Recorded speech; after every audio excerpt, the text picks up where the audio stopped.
Pilotos de caça fazendo curvas. Os pilotos de caça se preocupam quando têm que fazer curvas muito fechadas. Como o corpo do piloto fica submetido à aceleração centrípeta, com a cabeça mais próxima do centro de curvatura, a pressão sanguínea do cérebro diminui, o que pode levar à perda das funções cerebrais. Os sinais de perigo são vários. Quando a aceleração centrípeta é 2G ou 3G, o piloto se sente pesado. Por volta de 4G, a visão do piloto passa para preto e branco e se reduz à visão de túnel. Se a aceleração é mantida ou aumentada, o piloto deixa de enxergar e logo depois perde a consciência, uma situação conhecida como G-LOC, pela expressão em inglês G-Induced Loss of Consciousness, ou seja, perda de consciência induzida por G. Qual é o módulo da aceleração em unidades de G para um piloto cuja aeronave inicia uma curva horizontal com a velocidade VI igual a 400 I mais 500 J metros por segundo e 24 segundos mais tarde termina a curva com a velocidade VF igual a menos 400 I menos 500 J metros por segundo?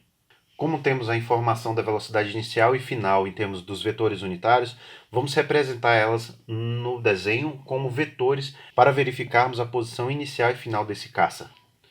A velocidade inicial é dada por 400 I mais 500 J,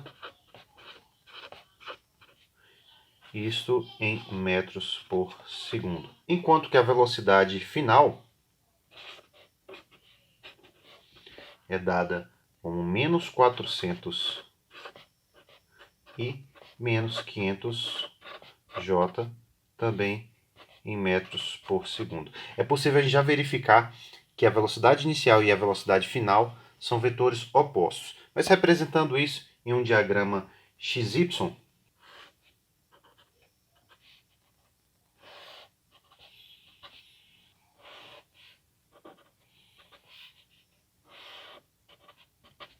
a velocidade inicial, VI, tem sua componente em x igual a 400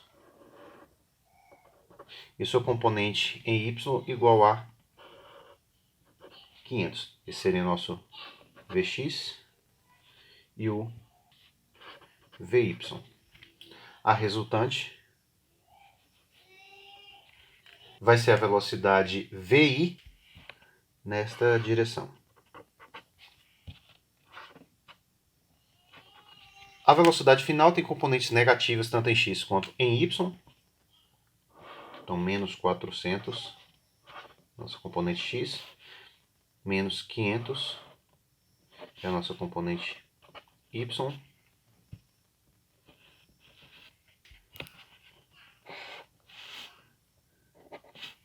E, de fato, verificamos que a velocidade final e a velocidade inicial são vetores opostos. Desenhando essas informações em uma trajetória curva, e lembrando que a informação que nós temos é que o tempo gasto entre a posição inicial e a posição final é de 24 segundos, teremos o seguinte. Fazendo uma trajetória curva.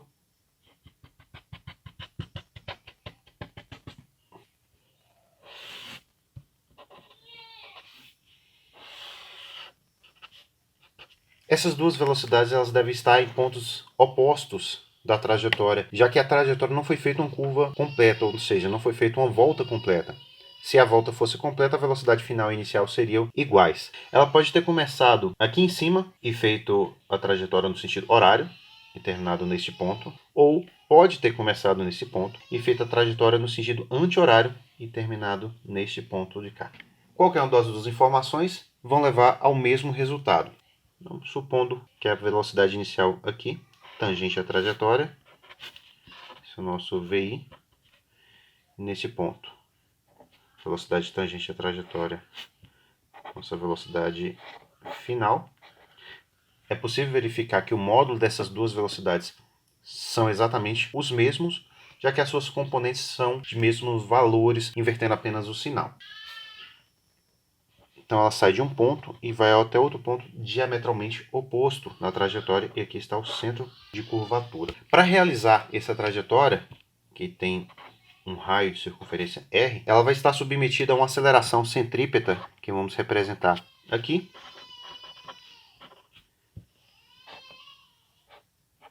Como a velocidade ela é constante, essa aceleração centrípeta também deve ser constante. A informação de tempo é que ele gasta um intervalo de 24 segundos para realizar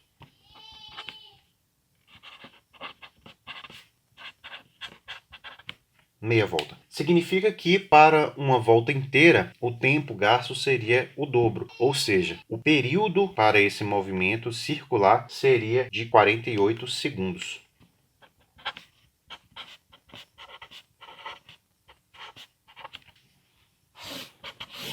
Nos interessa encontrar o valor dessa aceleração centrípeta.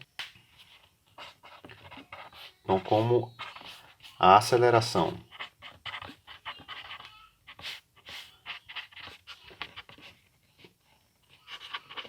centrípeta é dada por aceleração centrípeta igual a v ao quadrado sobre r. A velocidade, nós podemos encontrar o módulo a partir dessas informações. O raio da trajetória nós vamos encontrar através do período. Então precisamos determinar tanto a velocidade quanto o raio da trajetória. Determinando o módulo de v,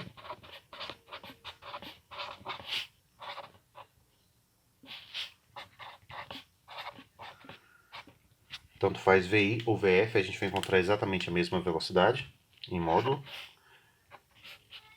Raiz quadrada de 400 ao quadrado mais 500 ao quadrado.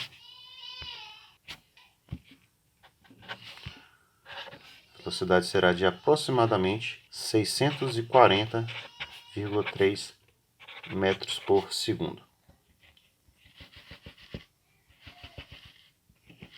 Encontrando o raio da trajetória,